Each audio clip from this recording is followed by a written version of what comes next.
Au cours de ces réincarnations répétées, l'âme commence à présenter certaines dispositions qui s'exprimeront souvent à travers l'occupation de chacun.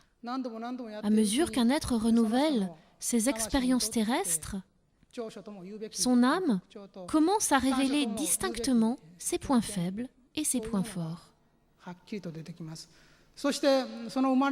Après étude minutieuse du système de la réincarnation, j'ai trouvé que, avant de descendre sur Terre, les êtres humains déterminent clairement le thème qui présidera à la formation de leur âme pour cette vie.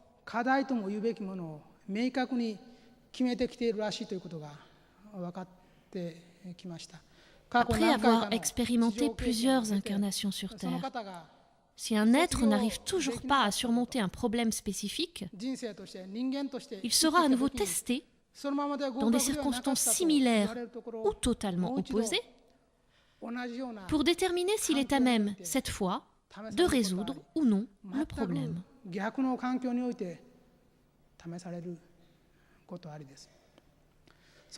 En principe, les âmes masculines se réincarnent en hommes et les âmes féminines en femmes. Cependant, j'ai pu établir que les sexes peuvent se trouver inversés.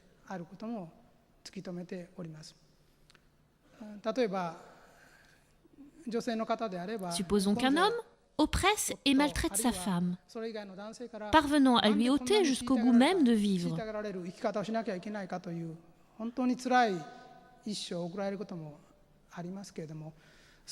Lorsque cet individu retournera vers l'autre monde avec ce karma particulier, c'est-à-dire la tâche dont son âme devra s'acquitter, il pourra alors résoudre ce même karma de deux manières. Soit il se mariera à nouveau, ou entretiendra une relation avec une âme féminine similaire, dans des circonstances similaires, et là il sera testé pour voir s'il maltraite toujours sa femme, comme avant, ou s'il a su se transformer et mener une vie conjugale harmonieuse, ou bien établir une relation amicale avec elle. Le second cas de figure ici est qu'il renaisse en tant que femme afin de faire l'expérience d'être maltraité par un homme. Voilà les deux façons extrêmes de s'acquitter de son karma. Un individu peut très bien être testé à plusieurs reprises dans des circonstances analogues ou totalement opposées.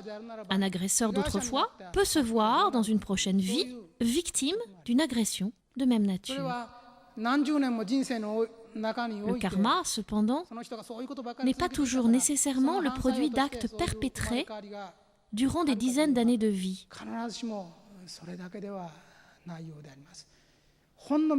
Même si un événement est extrêmement bref, il peut être enregistré comme un karma pour l'âme et influencer la prochaine vie, à condition qu'il ait laissé à l'intérieur une marque indélébile. Le meurtre, l'un des événements les plus choquants qu'il soit donné de vivre sur Terre, peut provoquer ce genre d'impact. Tout au long de ces expériences réitérées d'incarnation, il y a une bonne chance que vous ayez déjà tué ou que vous ayez été vous-même tué. Donc, selon le système de la réincarnation, dans le cas où l'on se trouve testé en suivant le scénario opposé, quiconque ayant commis un crime dans le passé devra subir le traumatisme d'être lui-même tué à un moment donné. Si une âme ne comprend pas qu'un meurtre est répréhensible, une telle incarnation pourra être envisagée en dernier recours. Si vous ne vous préoccupez que de vous-même, cette tendance peut faire germer en vous la conviction que faire du mal, ou même tuer les autres, n'est pas un acte mauvais. Certains iront jusqu'à mettre ces pensées à exécution, mais ils devront sûrement le payer un jour. Réciproquement, prenons quelqu'un assassiné lors d'une vie antérieure est placé de par sa naissance dans des circonstances propices à la vengeance.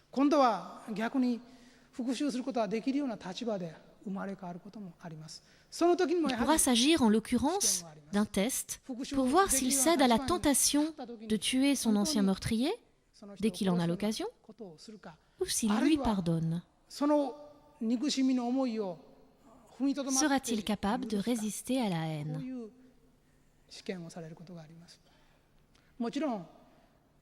S'il tue pour prendre sa revanche, alors la victime devra subir son karma. Dans ce cas, le meurtrier fera à son tour l'expérience opposée, équilibrant ainsi leur karma respectif.